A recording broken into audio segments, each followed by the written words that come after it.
Hello, Tea Family. Welcome to the replay and welcome live. If you are here with us, then I invite you to say hello in the chat or comments, depending on how you're watching, and let me know what you're drinking tonight.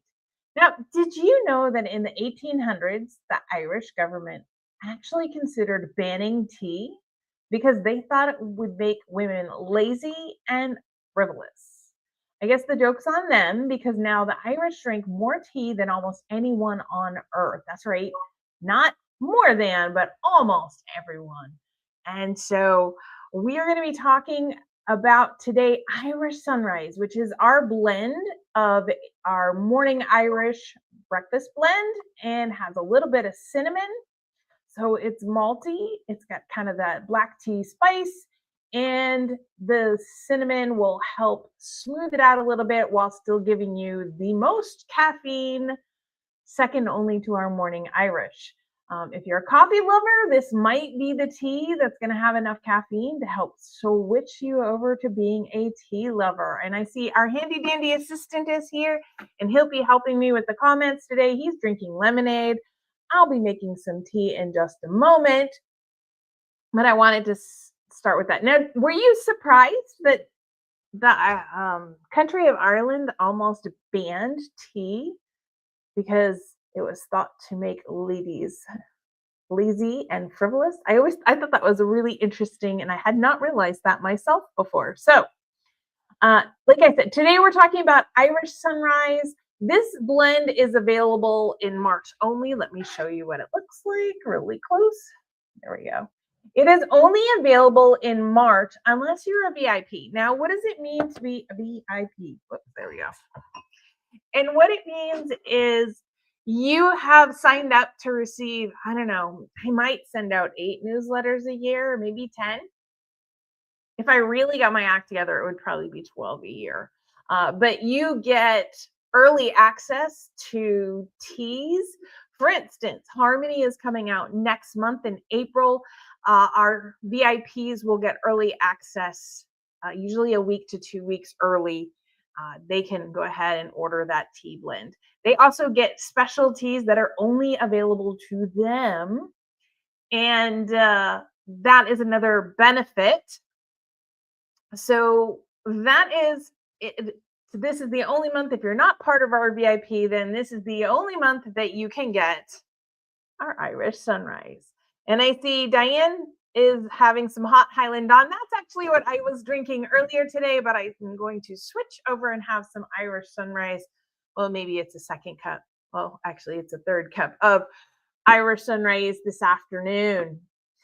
Daylight savings time, losing that hour is not my favorite day of the year. So I did want to make mention that the Irish Sunrise is available, unless you're a VIP, only for the month of March. And it is a blend of, I don't know how well you can see, there you go, of 3 black teas. Now these, and cinnamon, as I said, now the Irish breakfast, or what we call our morning Irish, are really famous for being one of the strongest breakfast teas in the world. This is our most caffeinated blend as well. And the reason it is that powerful is because it's typically built from a very high percentage of Assam teas, which are going to give it that deep malty flavor and strong body. And I know I've mentioned this before, but you may not realize that one of the reasons why the Irish breakfast teas, our morning Irish and the Irish Sunrise, were designed to be extra strong was specifically because of Irish water. In the 19th century, the Irish water was incredibly soft, which made English tea blends taste really flat. And so they had to add more Assam, that heavy-hitting Assam blend, to cut through that soft water. And let's see what else we have going on right now. I see some comments popping up. So Kim is enjoying some of her double spring leap tea tonight. That is our leap year tea that is typically only available once every 4 years. At our live sale, we did open it up to the possibility. I won't do that very often. I have a lot of live sales where we've done custom teas where that's not been the case, but I did allow it this time. But Another unusual fact about kind of the morning Irish breakfast teas and therefore Irish sunrise as well is during World War II, Ireland actually stayed neutral. So England, in retaliation, cut off the tea supply to Ireland. The Irish had to smuggle tea through the underground or wait until 1935 when the first direct ship from China arrived in Dublin.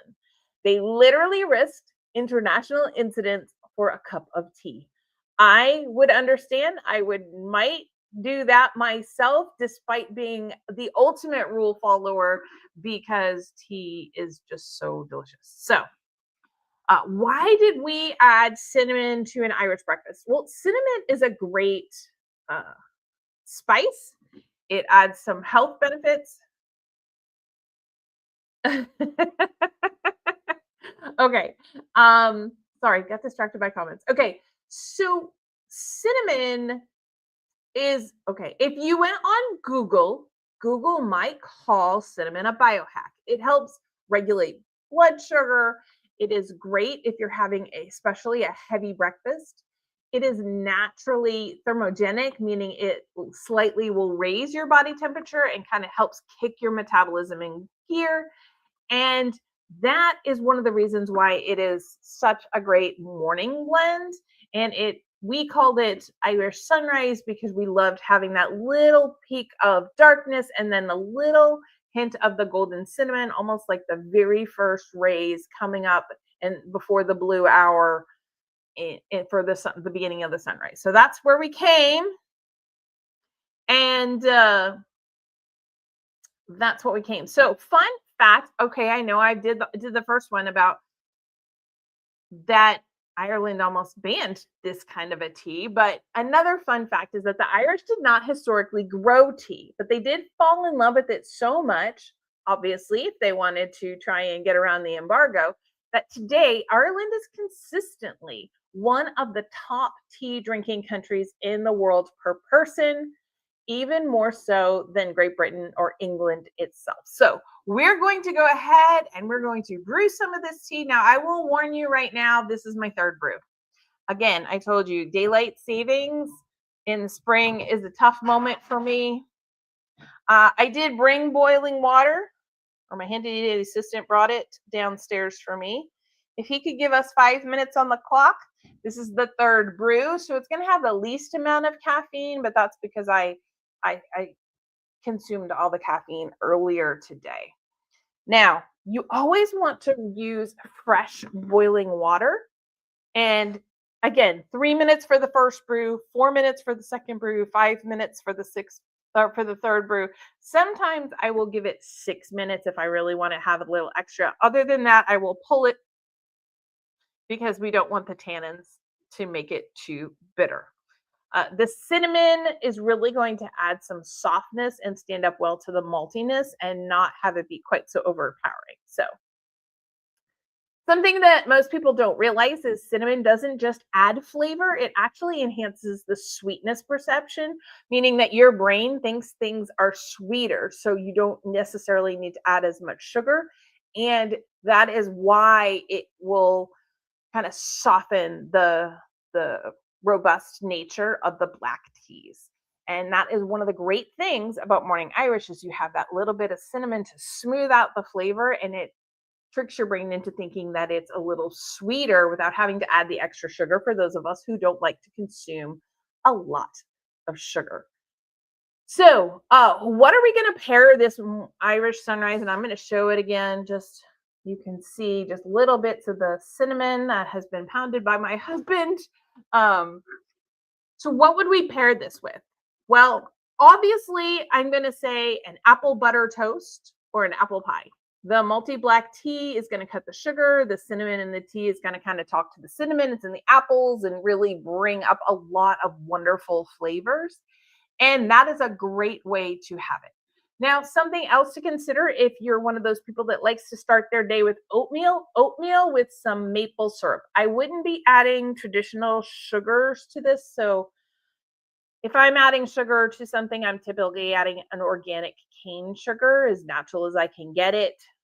However, even more so than that, or brown sugar, I'm going to recommend that you go with a maple syrup. The creaminess of the oatmeal is going to soften the boldness of the tea while you drink it. The cinnamon is going to kind of mirror some of the spices. And then the maple syrup is really just kind of going to bring that level up and have a healthier morning breakfast. So if you're an oatmeal person, this would be a great tea to enjoy at that time. Now, another pairing. Now, this is one you could have with the apple. I know it's a very New England thing, but this sharp cheddar cheese, I'm really talking about a white cheddar here, not the orange stuff you typically get at stores, or even a sharp Gouda. This one often surprises people because they're thinking a sharp cheese, but the salt and the fat of the Gouda or the cheddar are going to react kind of with the tannins in the black part of the tea, and so you won't get kind of that dry feeling sometimes that you get in some teas. The cinnamon's adding that sweetness as a top note, making the cheese almost seem like more dessert in nature than something with just a great bite. Now, I should be getting pretty close. Okay, about a minute and a half left. Another pairing, this one, obviously dark chocolate is always good, but a dark chocolate chili. Now, we're going to start to move towards something that might be a little less expected, but a dark chocolate in with a chili. We've talked about when people make chilies, a lot of time they will actually add some dark chocolate to it because it really plays well with the spice of the chili. Chocolate loves cinnamon, and the spice play between the morning Irish and the chocolate are really going to bring out all the strengths of the black tea and the tea blend itself. However, let's go with another great match that a lot of people don't think about as much. It's easy to think about, I've talked about cheese, or they think about, obviously, you would go with a chocolate, or you would go with an apple. That's very traditional. You can go with the scones, with the berry jams, and those kinds of things. Those are very traditional. But what people don't always think about, that is another really wonderful match, is a warm carrot cake. The carrot cake is already kind of a spice-forward dessert. The cinnamon in the tea acts as a bridge. You get the heavy body of the Irish breakfast blend that's going to cut through the thick, sugary richness of the cream cheese frosting that you will typically find in a carrot cake. And it's sort of like the tea and the cake were born in the same oven. A lot of the spices playing back off of each other. You've got the heartiness of the tea against the richness and the depth of the cream cheese icing, as well as softening the sweetness of it. And it's just a great cake. And that's not necessarily one that I mention very often. There we go. There's my time. Because you put whipped cream, but I don't put whipped cream on top of a carrot cake. Now you see this one is much lighter in color than you would normally anticipate. That's because we're on our third brew here, but I'm just going to go ahead and enjoy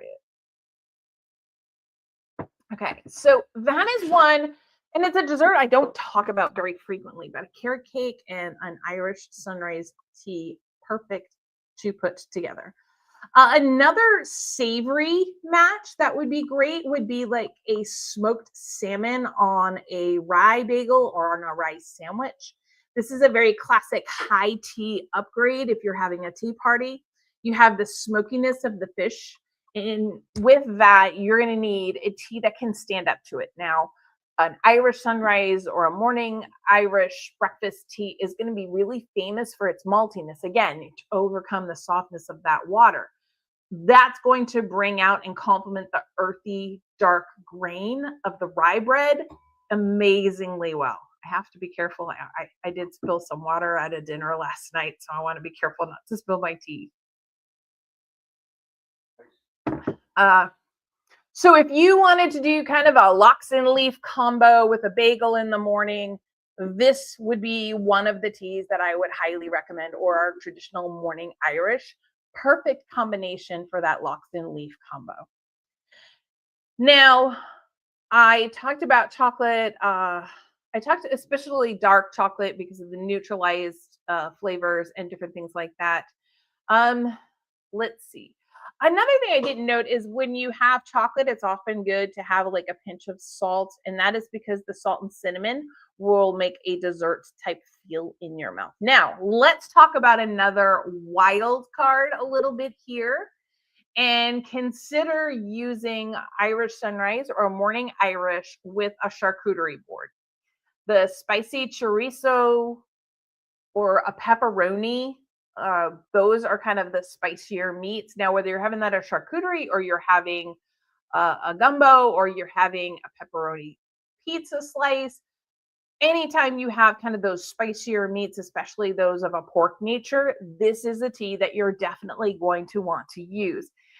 This is probably one of the most unusual ones I have on the list, but the reason for that is the oils and heat from the spicy meats are traditionally very difficult to pair with a tea.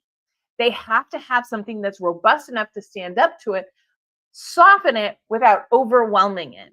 And the cinnamon in the Irish Sunrise really helps cool the spice a little bit, while the astringency of the black tea is going to kind of cleanse your palate between bites, allowing you to really even enjoy the flavor of that chorizo or that pepperoni even a little bit more. Now, this is a great time when you're having that pepperoni pizza or the charcuterie board. And yes, I have tried this with turkey pepperoni because the spicings are the same. It doesn't have to be a pork product, but any of the sausages, even if you have chicken chorizo or whatnot, if you're like me and you don't traditionally eat the pork because you're allergic and you're trying to avoid that ER visit, but you can do it with the substitutes. It's the spices versus the tea. And I love the fact that we can offer something to go because a lot of times those are very, very difficult to pair with, as I said. So another fun Irish tea fact is in Ireland, tea is often described by color rather than flavor. You'll hear people be more likely to say things like, that's a good strong color. They wouldn't be saying that right now because this is our third brew. But when it comes out and it's that dark first brew color, they're really going to look at that's a good strong color. And they associate the color with the flavor. And then when they're doing that, they're looking at that first brew because the second and the third brew, the color is lighter, but the flavor is the same. So I did want to mention that if you enjoy really bold, loose leaf teas, Irish Sunrise might be one to pick up, especially with it being in March, unless you're a VIP, because it is a great morning tea that really pairs well with so many things. You've got kind of warmth and comforting, and really it could go with any kind of breakfast food. I just talked about chorizo and I talked about pepperoni, but a breakfast sausage or a spicy breakfast sausage, biscuits and gravy where you have the creaminess and you have the spice. Those are all going to match really, really well with the Morning Irish or the Irish Sunrise. So that's kind of what I wanted to talk about. One of the reasons why it's such a versatile tea, and I really do enjoy it. I almost drank it this morning, but like Diane, I decided to go with the Highland Dawn instead, just to change things up a little bit. And then when I got back, I immediately switched to Irish Sunrise because I definitely needed that extra caffeine in the middle of the afternoon. And as always, if the caffeine is too much for you, maybe you're cutting back, or caffeine can sometimes interact with different things. You can get rid of 80 to 90% of the caffeine yourself, brew that first cup, brew it for a minute, take that tea, hand it to someone like myself who is unaffected by it, and then you can go ahead and start brewing again and enjoying the tea. Because remember, 80 to 90% of the caffeine comes out in that very first minute of the brew. Does anybody have any questions while I'm kind of going along? Was anybody surprised at why this tea was almost banned in Ireland? I'm sure they're very happy now that it wasn't, but anybody have any questions, or were you surprised by that? I'm just going to keep drinking it to give you all a chance to go here. I do also want to remind you all that next week is our question and answer, as I give you a chance to ask any questions or make your comments in the chat or comments. Please feel free to start sending me questions or different things, or if there's something you wanted me to chat about a little bit on one of our lives, let me know. I do build these out a couple of months in advance, and so I do want to always include what you have. And if you have any questions, please feel free to send them my way. We do a question and answer every month. Are we seeing any questions come up in the chat or comments, Handy Dandy Assistant? Not yet. Well, Diane was surprised. I was surprised too. That's one of the things that I hadn't read about, but then I was, researching a little bit more because last week and this week, we're coming up to St. Patrick's Day, and so I wanted to specialize in the kind of the morning Irish and the Irish sunrise teas a little bit. I was really surprised. I hadn't realized how close it had come to being banned, and the reason I thought was really hysterical. Like, of all the reasons to try and ban a tea, especially one that has the most caffeine in it, was really interesting. I'm glad you found it surprising too, Diane, because I was like, that's really kind of cool. Okay, any other questions or comments coming up? Okay, well, that's all I had for everybody today. I want to say thanks to everybody who joined me last week. And I apologize, there was supposed to be a video clip in the beginning that explained that it was a previous recording because I was away working, and apparently that clip didn't make it. And so there was some confusion about whether or not people were watching it live, because I had treated it like it was a live, because at that point it was. But sorry for the confusion. I loved seeing the comments though afterwards. It was always kind of really interesting. So, all right, I don't see anything else coming up. So I'm going to say I hope you all have a wonderful week. I hope spring comes early and everything starts to thaw out and have wonderful warm temperatures. And enjoy your morning Irish or Irish sunrise tea. And we will see you all next week. So we'll see you later, everybody. Bye.